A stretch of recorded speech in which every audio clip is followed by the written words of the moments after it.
Thanks very much. Thanks for the invitation, and thanks for having me here at the program. So yes, I'll tell you what I mean by the limits of beta plane turbulence as we go along. Well, the canonical pictures of jets in geophysical systems on gas giants and Earth and in the oceans. I don't need to talk about those. So just a very quick outline of what I'm going to be talking about. I'll spend a little bit of time giving a background to the system that we're interested in. So it's the beta plane, single layer beta plane, 2G cell water system, CHM, and I'll talk. I'll just outline the basic ideas behind the PV staircase from the geophysical perspective. We've heard this before, so I won't spend too long. And then I will spend a bit of time talking about the different length scales that arise in the problem and how they influence the behavior of the regimes in the system. And then there's sort of three main parts to the talk. I'm going to be interested in the case of finite deformation radius. So unlike not just simple aerotropic vorticity dynamics, and there is an issue about what sets the jet spacing. The usual answer is what the Rhines scale, but especially particularly small deformation radius, that doesn't work so well. So say a little bit about that from recent work, basic scaling theory of the jet spacing and some numerical examples. And then I want to get the second two parts here are really what I mean by the limits of beta plane turbulence in the title. So what happens, the limit I'm interested in is when the energy of the system gets very large. And by large, I really mean so when the Rhines scale, which you can think of as a sort of or nominal jet scale, starts to become similar to the domain scale. Okay, so when your jets are filling the whole domain, what happens? Can you just keep putting energy into the system?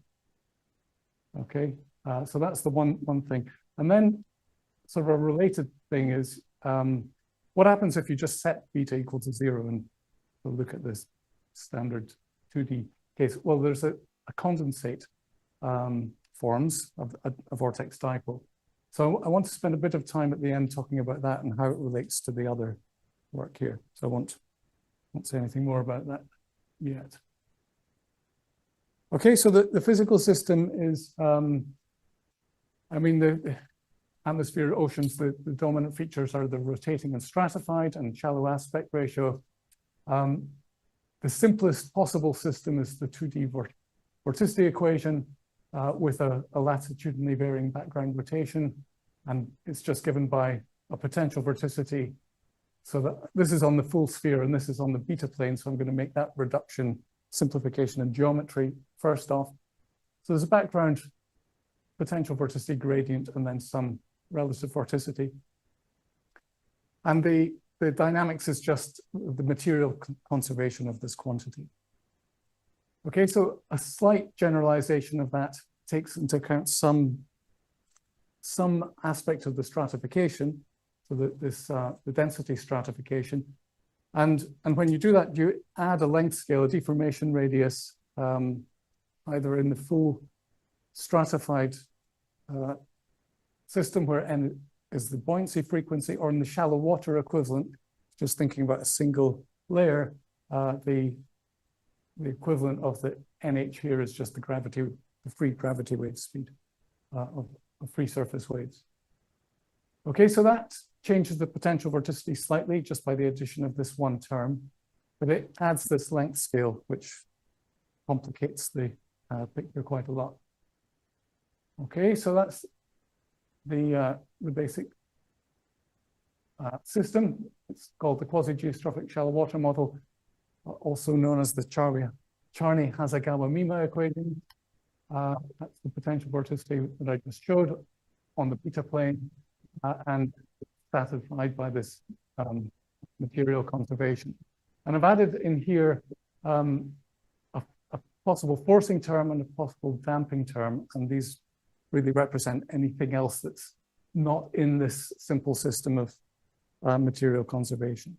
So if you had a 3D system that was baroclinically unstable, and you wanted to represent that in a single layer case, you could imagine that the baroclinic instability is represented somehow by that forcing term. Okay, and how you do that is that's a big topic. Okay, and similarly with the damping, it could be friction over a solid surface or radiative cooling through a thermodynamic equation.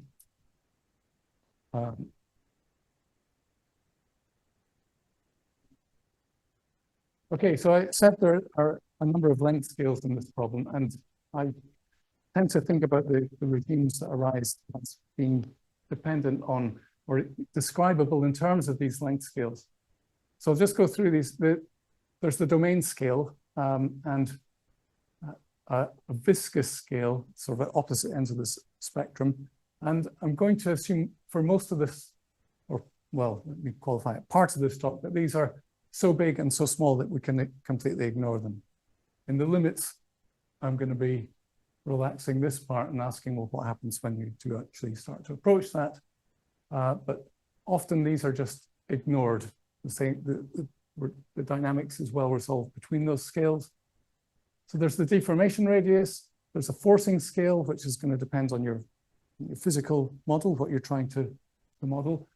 There's an energy input scale, which you can construct from beta, the background planetary vorticity gradient, and the forcing, the energy injection rate, which is often used, especially when in the experiments where you think about this energy injection as being some sort of constant rate. So that gives you another length scale. The Rhines scale, if you've got some kind of characteristic velocity, it could be a jet maximum, or it could be based on your kinetic energy. That will also give you a Rhines scale or a length scale based on that velocity and the beta. So the interplay of, or the relationship between these two is important for the dynamics.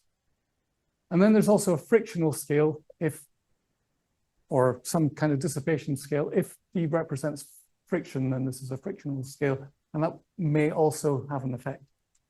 Okay, so based on all of these length scales, what can we say about the jet structure and the jet spacing? Okay, so one case that's often looked at is the case where the deformation radius is infinite, so simple 2D barotropic vorticity equation.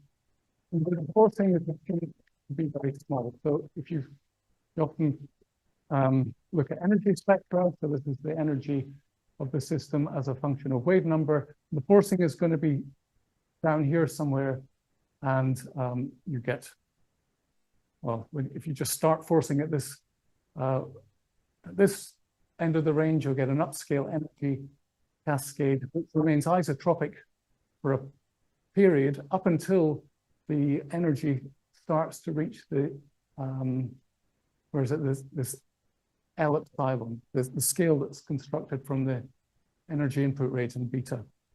So that scale is usually thought of as the scale at which this isotropic inverse energy cascade starts to feel the effects of beta and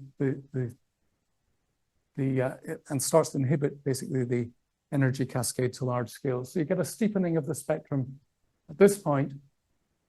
The Rhines scale is more associated with the scale of the jets themselves, and you can estimate all these scales from looking at by equating the Rossby wave frequency with the eddy turnaround timescale in the isotropic regime, or a timescale based on the maximum or based on the jet speed. So the zonostrophic regime that we often talk about, where the zonostrophy parameter, the ratio of these length scales is large, corresponds to a scale separation in spectral space between the Rhines wave number and this epsilon wave number. We expect to see strong jet or potential vorticity staircase when we have this separation. And practically what it means is that the forcing is weak, but it occurs over a very long time scale. So just a physical picture. Yeah.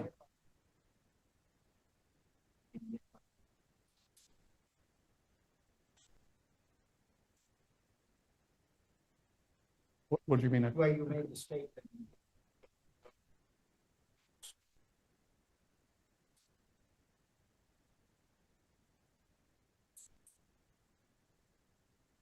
Well, it doesn't have to be coherent, but just you have to let it act over a long time. Yeah. Okay. Right. Well, you can write this number in terms of pylon. If you're balancing the energy by friction, you can write this in terms of the pylon, the power of friction. Yeah. I don't tend to think that's a helpful way to do it. As a sort of independent energy equilibration, you can. I'll come back to that point. I don't think it's the best way of looking at it. So that's talking about things in terms of wave number state. Physically, much time. Feedback mechanism. With a background statistic gradient, and you produce some random stirring, it will come to the mixing very steepen gradients in some places and weaken them in the others, and that when you have steep gradients, it tends to inhibit further mixing. A self-sharpening effect. Rotor waves live on these stronger potential vorticity gradients, and they act as momentum. They act as a transport of some momentum in the flow. So this is one way where if you just take them, where you can consider this background state, the non-stable state in the presence of eddies and mixing that will then self-sharpen. And if you let that continue to its limit, you get the staircase. You've seen that, I'm sure, many times by now. The one thing is that this process will stop when that becomes a perfect staircase. A non-monotonic potential vorticity profile is you tend not to in that profile, modulo some caveats. And if you have a perfectly regular potential vorticity staircase, then the question of jet spacing is immediately solved, okay? Because for a given energy, so the energy determines the jet velocity, and because of the geometry, so the gradient is fixed. That also determines the jet width. Okay, so if you put that together, you basically find that the jet separation, jet width is equal to √3 times the Rhines scale, where the Rhines scale is given in terms of the maximum jet velocity. Okay, so this was done in different contexts some time ago. Dritchell and McIntyre, myself, and Tim Dunkerton, we looked at the problem on the sphere.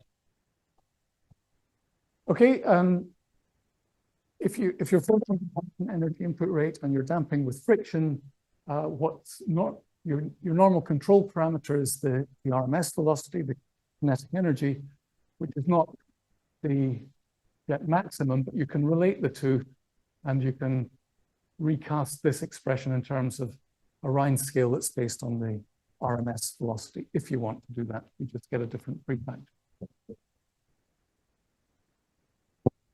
Yeah.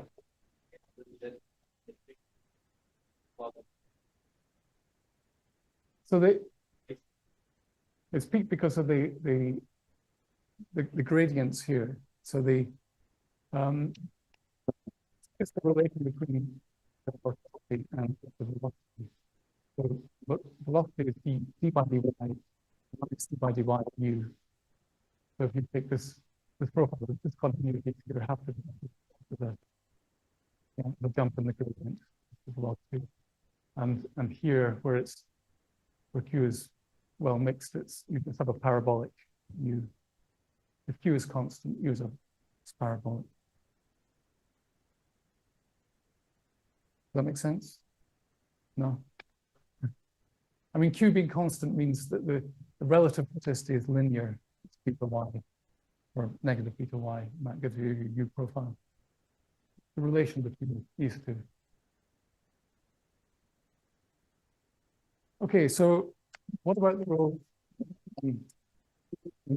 I said not.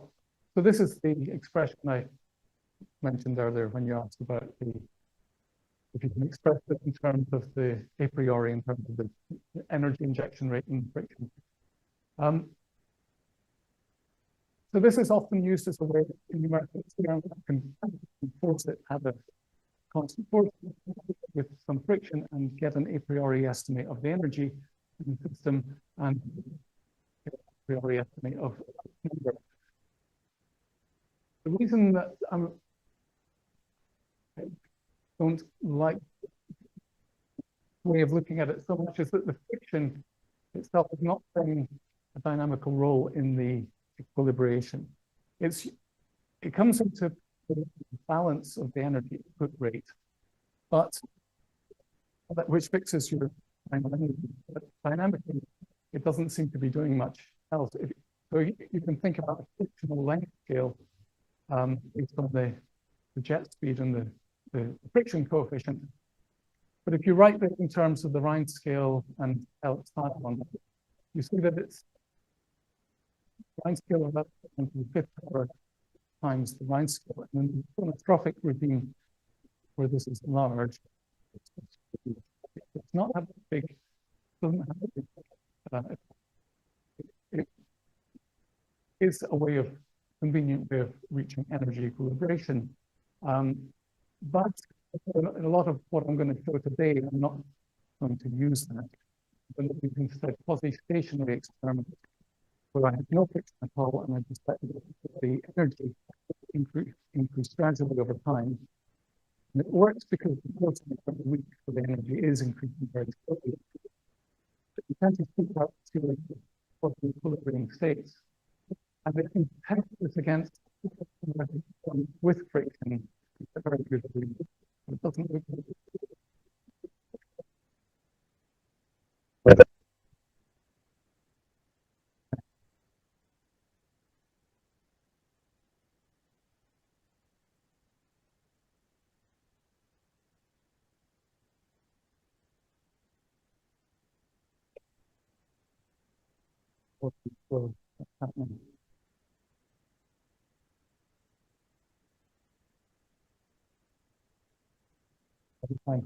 Well, yeah. Okay, another issue is the role of the forcing scale, LF. So in the energy spectrometric, I say we often think about forcing at small scales with inverse energy cascade. It's this length scale, and then you start to cross the way probably. You don't need that to get strong mixing. Okay, so if you, bottom line here is if you mix, as long as the forcing scale is of the order of the Rhines scale, it doesn't work if the forcing scale is larger, but of the order of the Rhines scale, as long as this relation is satisfied, you still get the vorticity staircase. Okay, so the type of forcing that I was talking about yesterday, small scale forcing and getting closure for the vorticity, for the result velocity evolution, that will all rely on small scale forcing, but the small scale forcing is not required for staircase forming. So there are other regimes.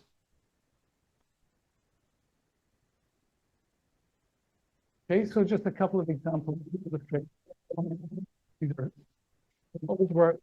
This is just what happens when you increase the diameter of Rhines over and we suggesting jets, but very weak. When you go to strong, large enough, this pulse, I won't dwell on that. This is the case where the Rhines scale and the forcing scale are of the same order. And you still see very strong deformation, strong PV staircases. There's a lot going on here. I won't all, but so these are progressively later snapshots in a single evolution. Well, with the energy increasing, you're going from 4 jets to eventually 2. The third jet, which is actually appearing in here, this is a new jet. So this is an example of nucleation. So a couple of days ago, or was that was yesterday as well? Yeah. I'll talk about nucleation. So this is a nucleation that seems to occur because of the particulars of the critical layer in the flanks of these strong jets up here. It appears that they become disconnected and leads to a new jet in the middle. Just one thing to say.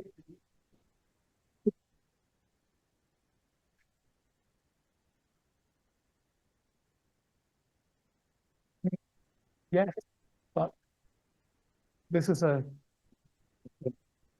case that I think this is quite different from the cases that we were seeing yesterday because of the scale of the forcing. You were looking at small scale forcing. This is large scale. But because the mixing tends to be critical air mixing.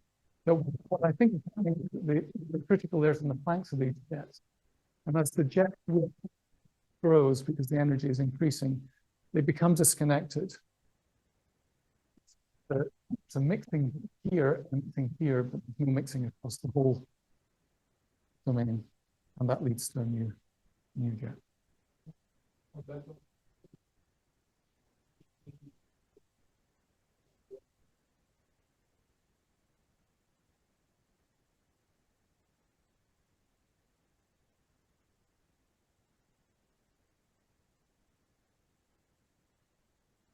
Yeah.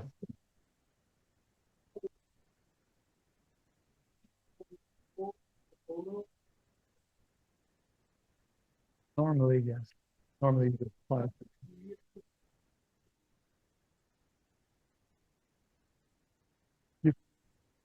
You can, but well, I mean, in the strong jet limit, it would saturate because all your energy is concentrated in the jets. Otherwise, I mean, I guess it's harder to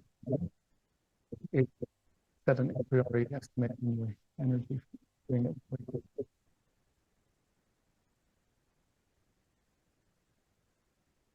Okay, so that's kind of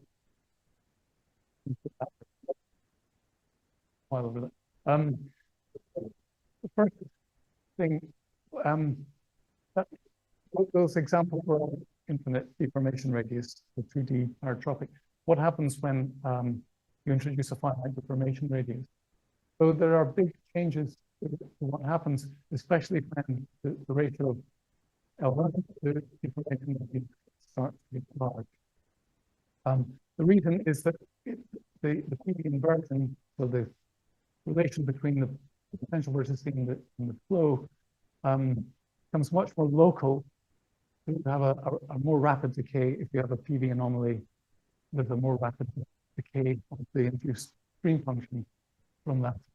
It decays exponentially on the deformation radius scale.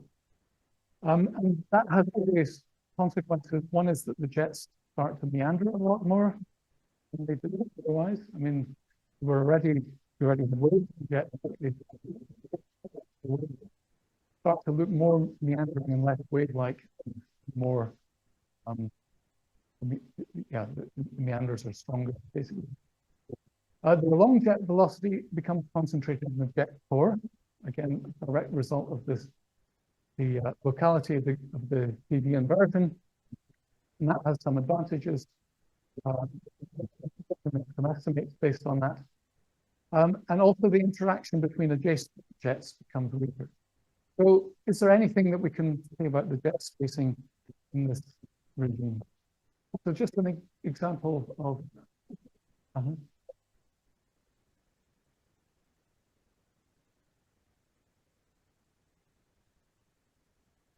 the Rossby wave elasticity. So if you think about Rossby waves and potential vorticity, the locality, the non-locality in the tropic case, in these propagate more waves in the small deformation radius case, it's the locality of the jump.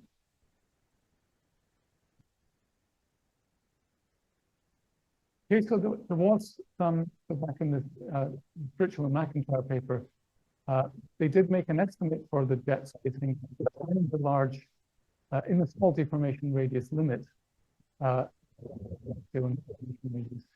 this was purely based on a series of based on straight jets. Okay, vectored meanders, and also in terms, again, in terms of the maximum along jet velocity rather than energy URMS.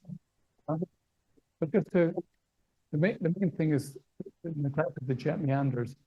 If you look at, so this is an example of a typical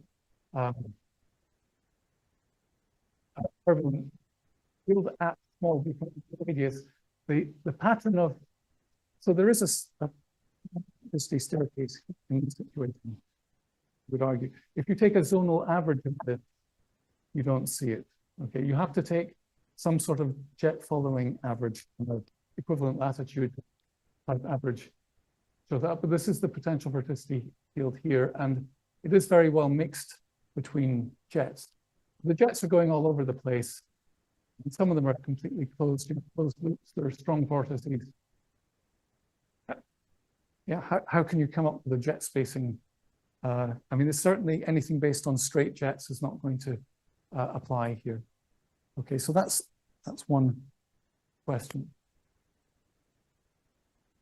Okay, so I mean, I don't think I really want to go through all this analysis, but I mean, basically, you can extend the Birchall-McIntyre result in two ways. You can, so the first is just to extend it to a situation where the Rhines scale is based on RMS velocity rather than the maximum jet velocity. That's more or less straightforward. It's taking advantage of the fact that the kinetic energy is concentrated in the jet. So you can find a relation between the velocity of the jet maximum, and then you can recast their jet spacing in terms of that modified or alternative Rhines scale, and you get different powers here. To me, the more serious problem is the jet meandering, but you can sort of deal with that if you, again, assume that the energy is all concentrated in jet cores. And then you just, so these are the straight jets. Now let them meander and say, okay, well, if you increase the length of this jet by some factor, a meander factor alpha, the kinetic energy in the jets is simply increasing by a similar factor. All the kinetic energy is in the jet cores. So you can sort of get an estimate for the kinetic energy based on the meander length. The problem, of course, is what sets this meander length? How do you know, how much are they meandering? Well, if you take a very sort of crude estimate and say, well, let's say that the jets want to meander in such a way that they sort of fill the domain, then you could argue that alpha should be of order 1 in the sense that jets are moving in the y direction as much as they're moving in the x direction. And that will give you a correction to the previous formula. So that it does, you can get some kind of estimate in the strongly meandering case. You can do a similar thing for the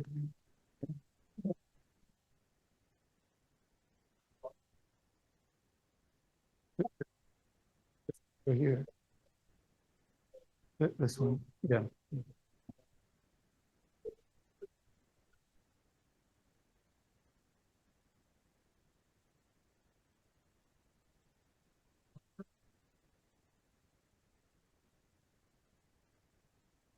So I'll show you some pictures in the next part of the talk that comes to that.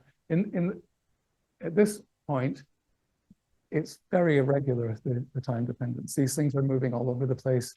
Sometimes these loops reconnect and we get vortices forming. And it's very sort of chaotic evolution.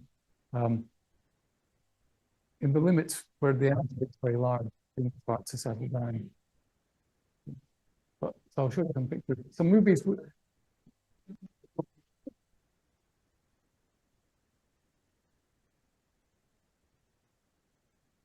Later on, yeah.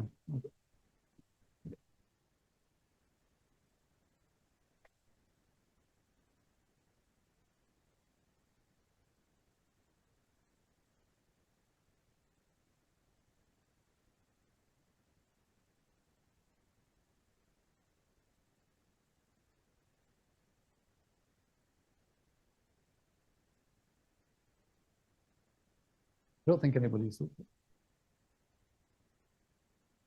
Yeah.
Asking why meander, or why does the energy that doesn't meander?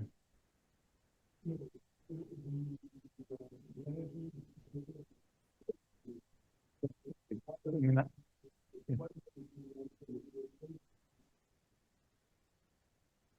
I mean, I'm not sure I understand your point about locality. I mean, in the domain, there, if you just put down two straight text and there's nothing else, they'll stay there. But you've got a lot of other fluctuations which are continuously preserving. So they tend not to remain meandering. If you're adding energy to the system, I mean, that's one way that you can increase the energy. The jets can just meander more.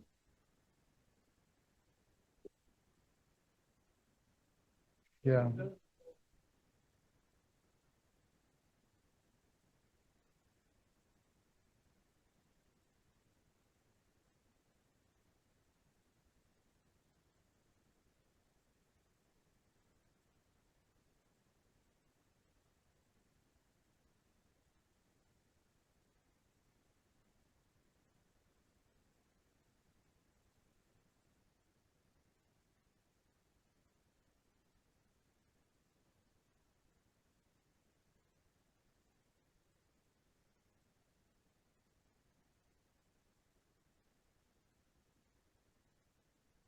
Yeah. Okay.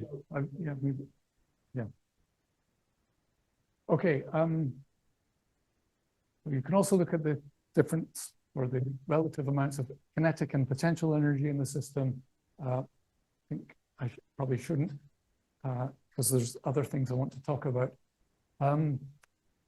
just very quickly, we looked at validating that prediction numerically, which is, well, I say hard, but in some ways it's a hopeless task. And even in the 2D barotropic vorticity equation, validating the jet spacing scaling with Rhines scale is never achieved, because we never achieved this perfectly regular, equally spaced series of jets. There's always fluctuations. So here the situation is even more hopeless, really. But we did some quasi-equilibrium calculations, like I say, without friction. You just let the energy increase, and the advantage of that is at least you can sweep out this parameter space. So this is a sonostrophy parameter along here, and this is L Rhines over the deformation radius going up here. And we're interested in sort of this regime up here, and taking large to be anything over 1.5 was about the best we could do. So there's lots of reasons why we expect this to fail. The prediction is given by the solid line, and the dots are numerical, and you can take what you want from that. I was happy that they were on the same diagram and of the same order of magnitude. So, all things being considered. Okay, so I want to go into the this long time limit. So what happens? So partly motivated by that and the fact that it's such a hard regime numerically to reach, supposing we relax some of these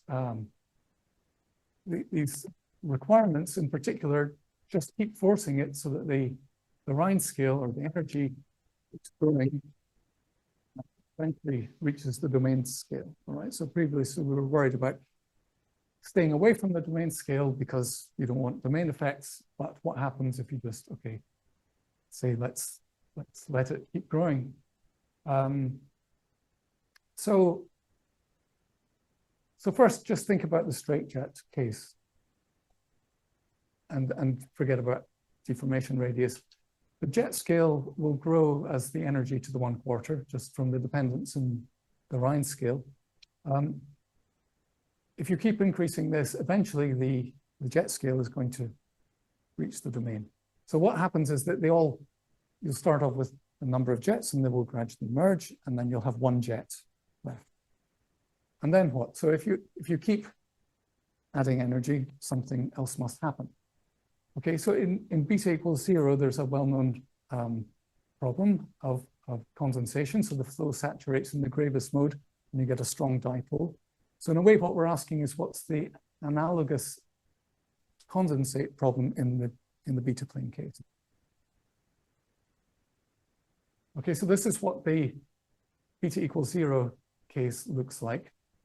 If you haven't seen this before, start off with a random state. This is continuously forced. You tend to get coherent vortices forming. They will merge until you've got 2, and then eventually all the energy, or by far the majority of the energy, is contained in a single dipole, and the fluctuations are basically can be neglected. So that's well known. So what does the corresponding jet thing look like? Okay, so there's 2 things that can happen. Well, there are various things that can happen. So you can't increase the jet spacing once you've got a single jet. But as I say, the jets can start to meander. So you can still put energy into the system. That energy can be taken up in a meander length, especially if you also have a small deformation radius. Of course, you can also have coherent vortices forming. Okay, so you might expect something like the previous dipole structure to emerge. So I'm going to show just a series of experiments just to illustrate the sort of things that can happen. I don't have a lot of theory behind this, but I just want to show you the types of regimes that are possible. So these are, again, quasi-equilibrium calculations where we just force at a very weak forcing, So this is the energy injection rate. So 2 to the NF. NF is just a control parameter, and it varies from 15 to 30, and we let it run to time big T so that the energy at the end, epsilon times T, is about unity. So the energy will be fixed.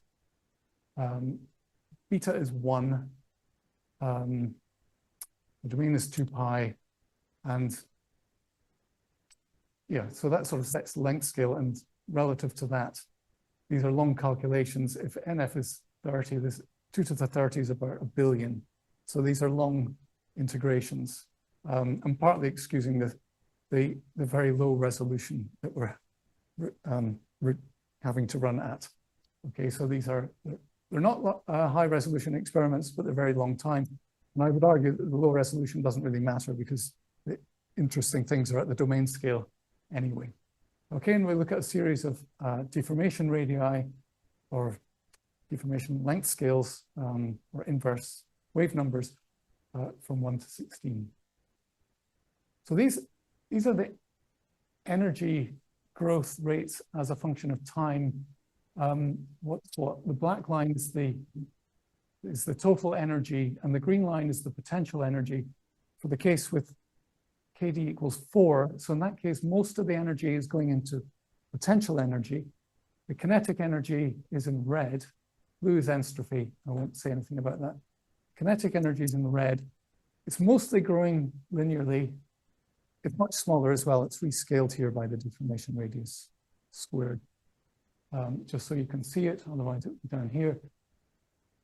It's relatively smooth, except for there are a few regimes where you get something happens. Otherwise, it tends to be a fairly smooth increase in kinetic energy.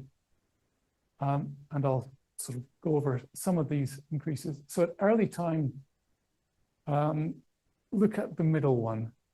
These are both potential vorticity.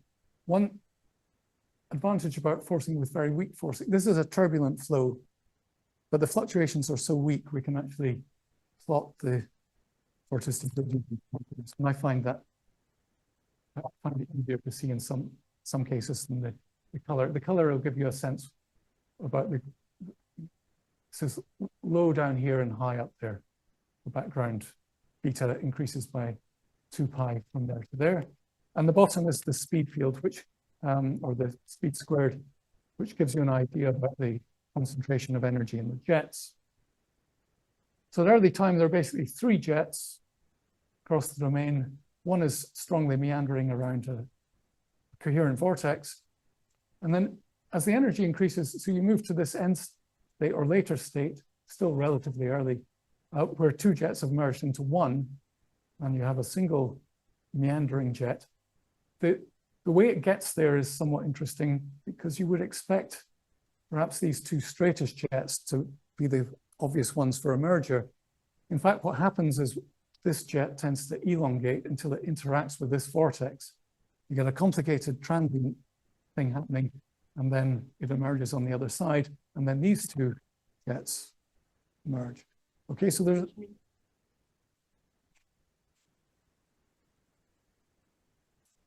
in almost all of these ones, there will be by the time you get to this sort of energy level.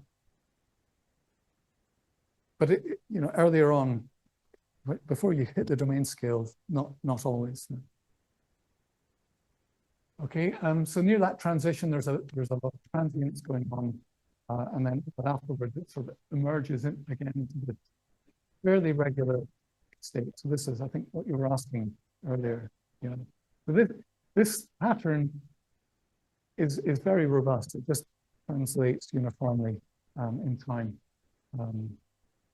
There's a later merger between that straight jet and that meandering jet, again involving a vortex interaction, but it comes down to this basic end state.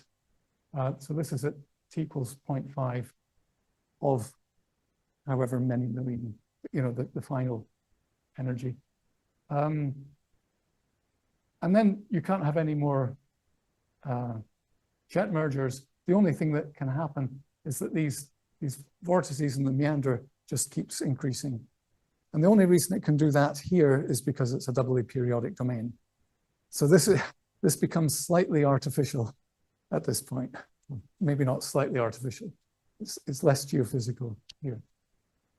Okay, but that pattern, again, is very robust, just persists for many sort of, many periods passing across the whole domain. Okay, so this one is just consideration of different forcing amplitudes.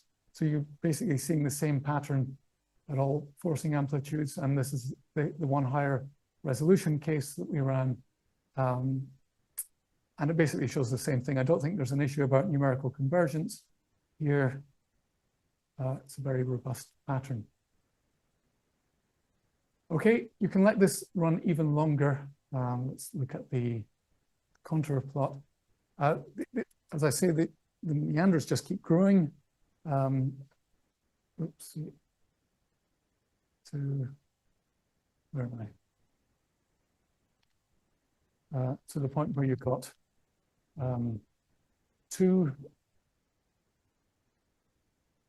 it meanders twice across the domain. So I call this a mode 2 state, because if you draw a line across here, you cross 2 jets.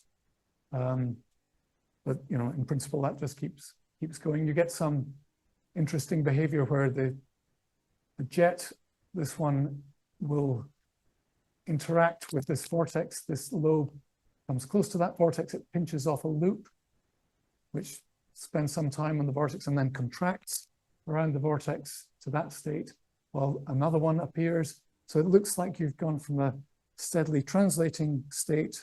There's a bifurcation to a periodic state or a quasi-periodic state. Of course, the energy is still increasing, so this won't last forever. But it looks, there's sort of 4 cycles in that period. So there's some interesting bifurcation behavior. Similar things happen at KD equals 16, which I'm going to skip over entirely. And just mention very briefly the different behavior at larger deformation radius, but finite. You tend to get, so here you have a sort of straight jet across the domain and one strong meandering jet. It looks like it's going to follow the same pattern, but at some point this collapses and the meandering jet basically snaps straight. And you end up with a state of a vortex dipole on one side and a relatively straight jet. And that persists. And the same with, so that's KD equals 2, which seems to be close to the transition, and KD equals 1 is the same behavior. Okay, so just a summary and very quick summary of that first section. You can characterize the staircase formation in terms of these length scales. The PV staircase is when this number is large. The largeness is relaxed a bit when this number is also large. So when you've got small deformation radius, you tend to reach the PV staircase at smaller values of zonostrophy parameter than in the barotropic case. Like 3 is enough. The forcing scale doesn't have to be much smaller than the Rhines scale for staircasing. It can be of the same order.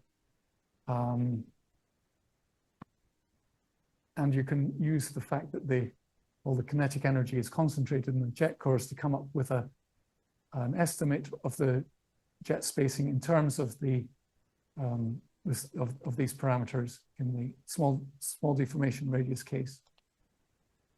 Okay, and then there seems to be an equivalent jet condensate type thing, analog of the beta equals 0 condensate when you just let the energy grow to the domain scale.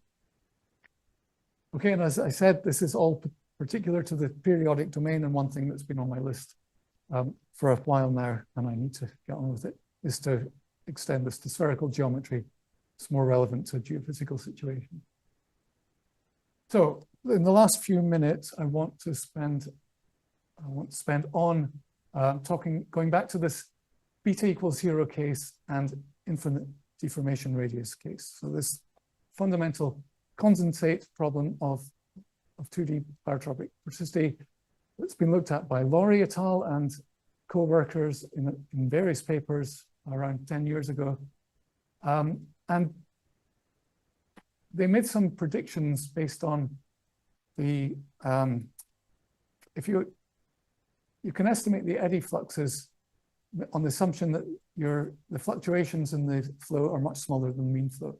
So again, this is somewhat so Peter was talking about yesterday in the context of the Sweeney, Van and Young model.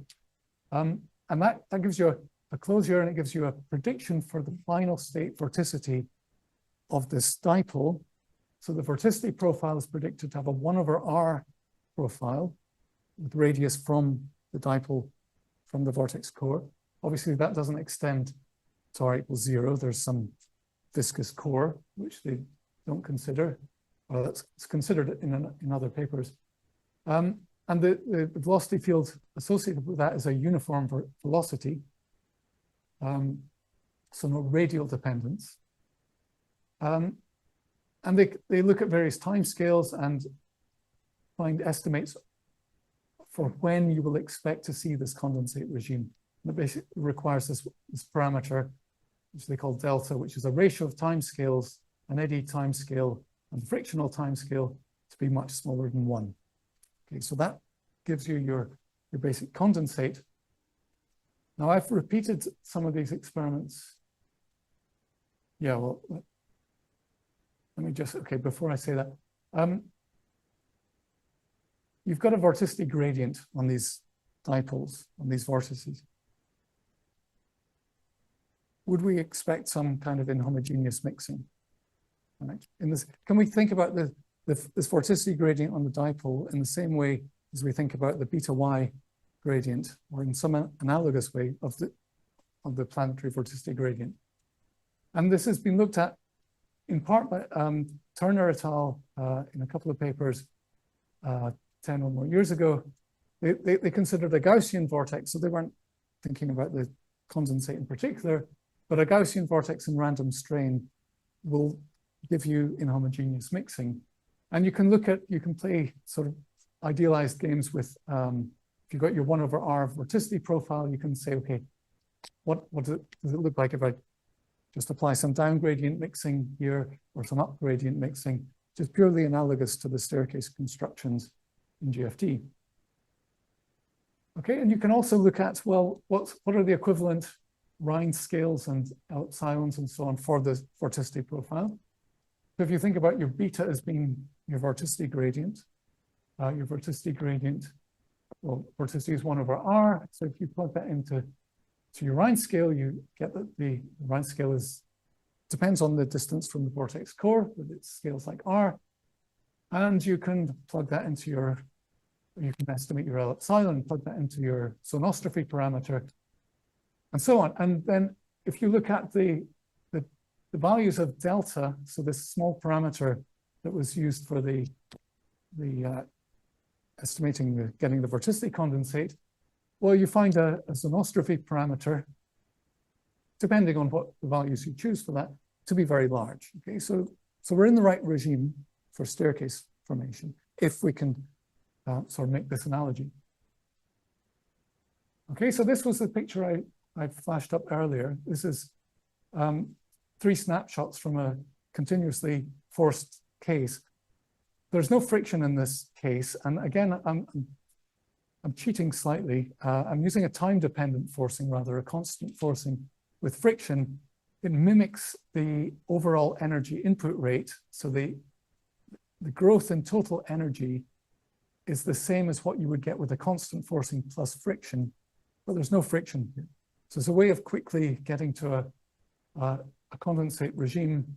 You force rapidly early on, and then gradually that forcing, you generate a lot of turbulence, but gradually all the forcing dissipates. So your fluctuations decay quite rapidly and leaving the condensate.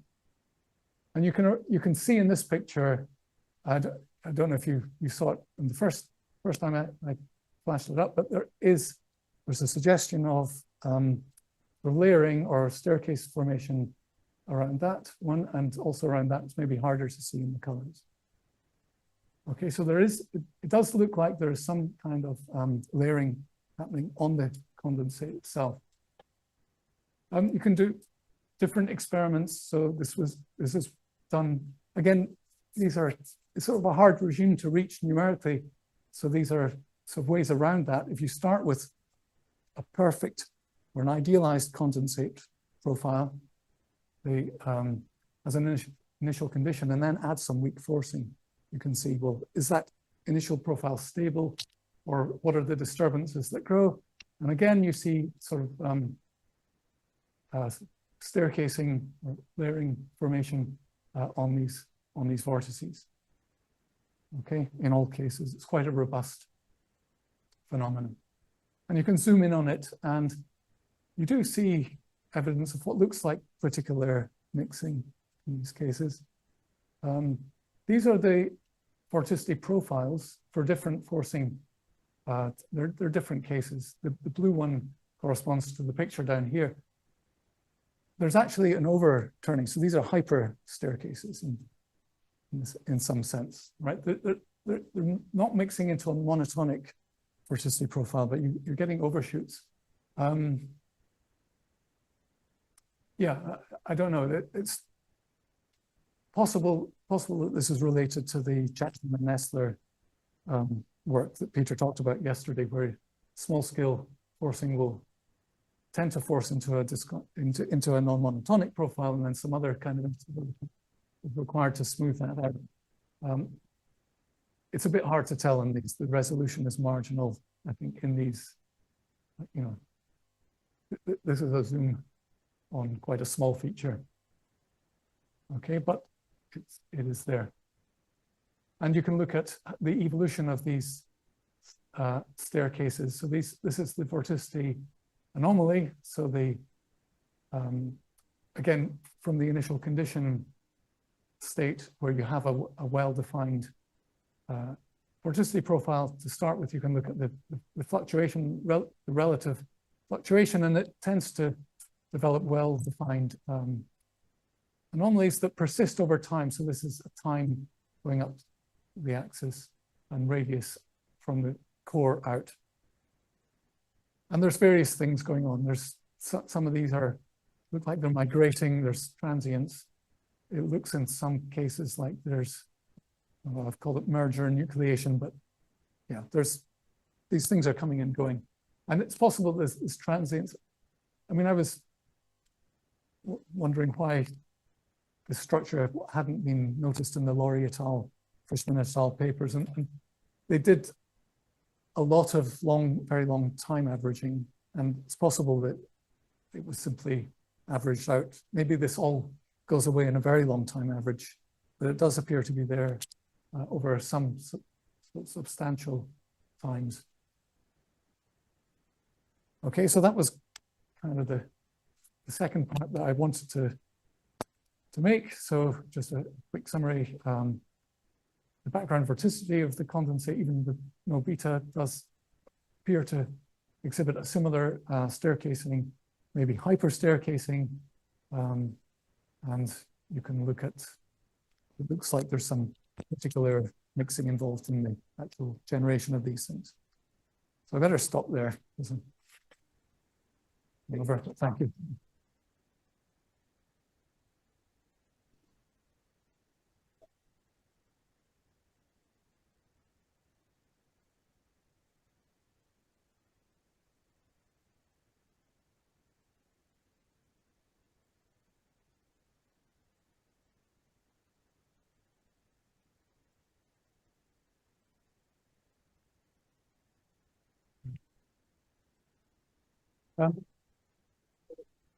It's hard to tell.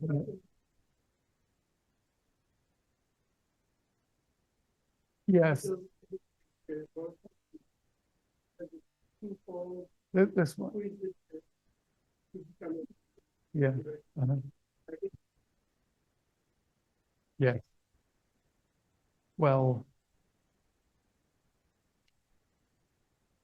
I'm sure it will be, but I haven't tracked that in the in numerics. Yeah. Yeah, it does. Yeah. But sorry, what was it? Were you asking about? Yes, yeah. I mean, I haven't. The time resolution that I'm saving these at is not fine enough to capture or estimate a rotation frequency of that. So I can't give you a definitive yes, no, but I would expect it to be rotating. Yeah, I mean, there are overshoots, the hyper staircasing, I guess that is associated with this one here. And the minimum is the mixed part in there. Yeah.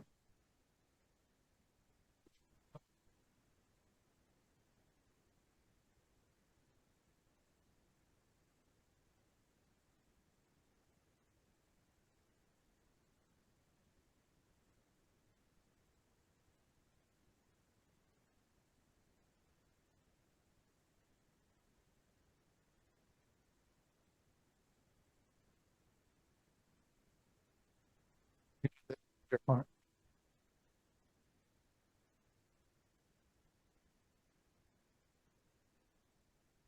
Well, as an approximation of the sphere. Yeah. Yeah.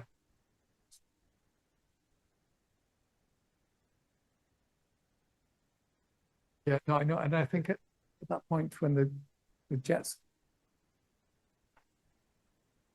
I don't think it applies to the geophysical situation to the sphere, because you'd have to take many periodic squares around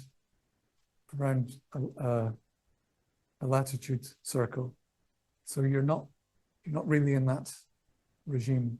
In a way, it's sort of pushing this, it's pushing the B-plane model as a representation of a tangent plane on the sphere. It's not. Yes, here. Yeah. I mean, you could take an elongated domain. I think that what I have to do is put this on the sphere and see what happens. I'm working towards it. Yeah. So.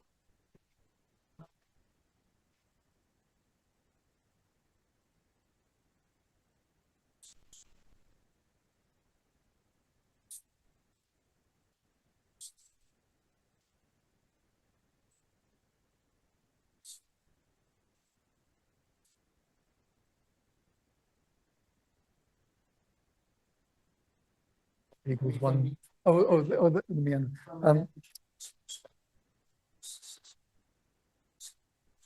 Well, you're kicking it continuously.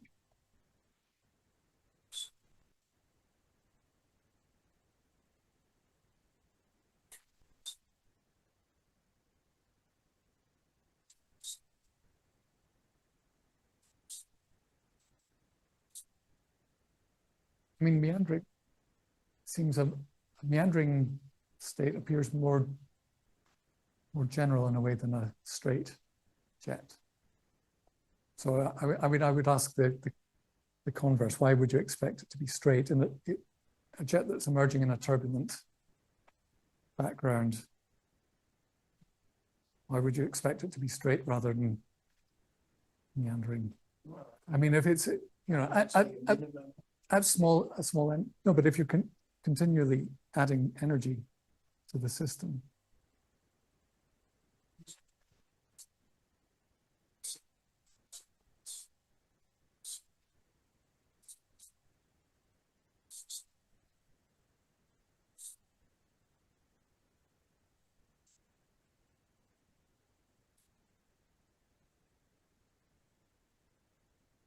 I think you will still get, if you're kicking randomly, you're still going to excite disturbances on the jet, right? And so at large deformation radius, any disturbances you excite will tend to propagate as Rossby waves. But at small deformation radius, you lose that. So the jets, you give a jet a kick and it just moves. It doesn't, the restoring force is much weaker. So you're just continuously perturbing that jet.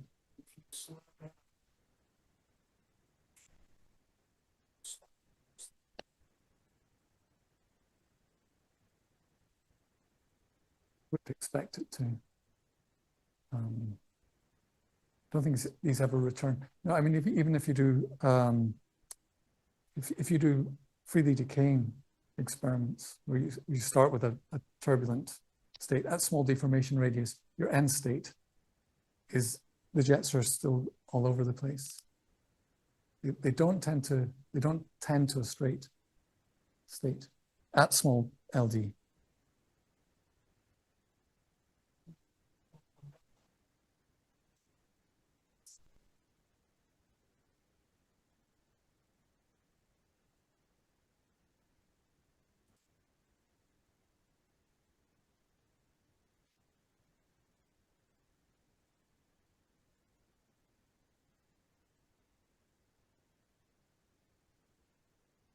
Sure, yeah.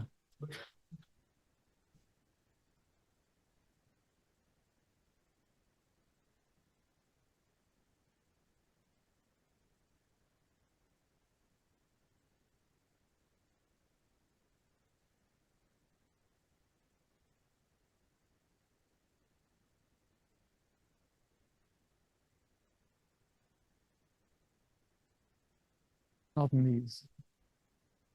I mean, there's no friction in these experiments. I mean, I think that might be the case in a large friction regime, but there you're not a large forcing a large friction, but there you're well away from this. You're outside the sonostrophic regime, right? So to reach the sonostrophic regime, you need weak forcing and weak friction.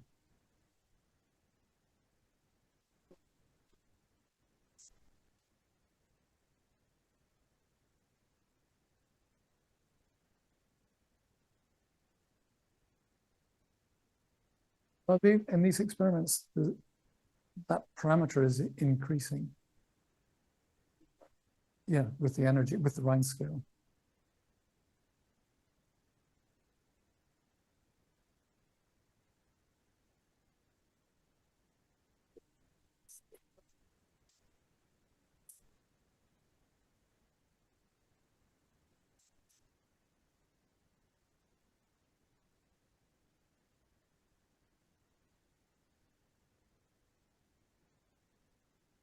Yeah, I mean, slowly, but in all of these experiments, the energy is increasing. Yeah.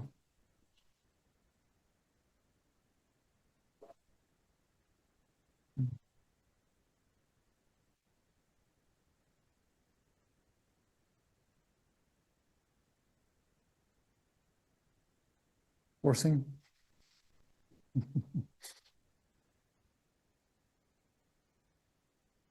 Well, I think the forcing is between the two is very different. And there's strong baroclinic instability on Earth. The deformation radius is larger. Which doesn't, which goes counter to this actually. But you can expect the scale of the scale of the zonal waves on the jet stream goes like the deformation radius. So you see waves on that scale. I don't know. I expect the strength of the baroclinic forcing.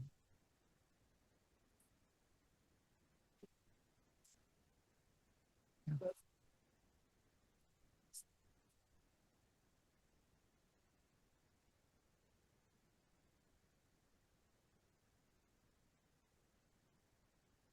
Sorry, the baroclinic.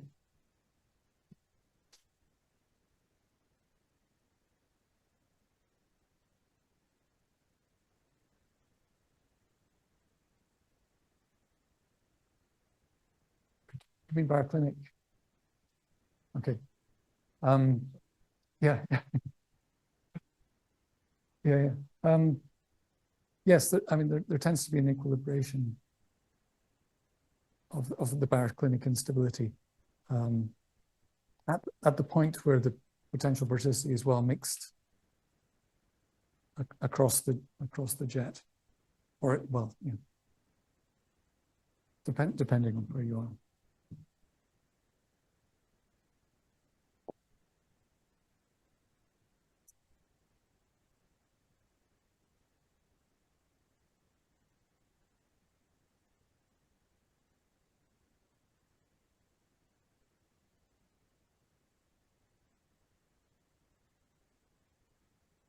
Well, it says you shouldn't have that sort of thing, right?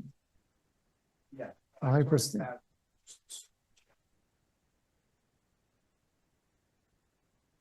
So what's the question?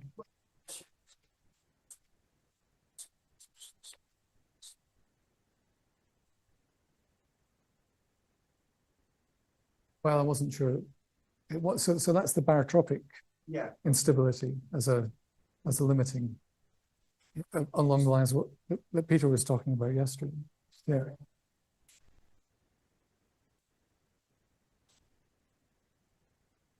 Well, no, I wouldn't call it meandering. I mean, in our barotropic experiments, so the earlier examples that I showed, they always had strong waves, order 1 slopes on the jets. And that could be a manifestation of a barotropic instability that's never getting, you know, it's always being released before it can develop. But that's happening by the generation of the excitation of these long waves on the jets. So we do see that. So, yeah.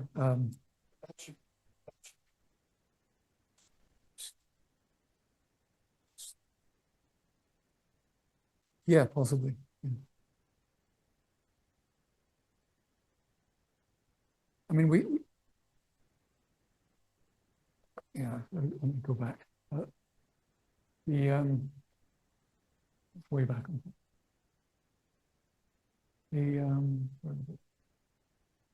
So that picture is the one I was meaning. These order 1 slopes always seem to appear.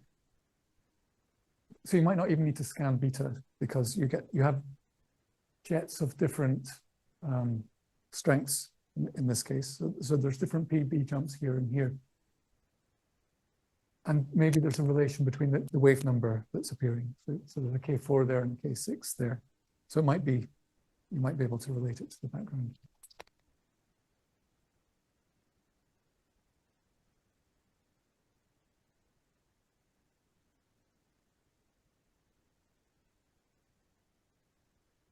All right, thank you.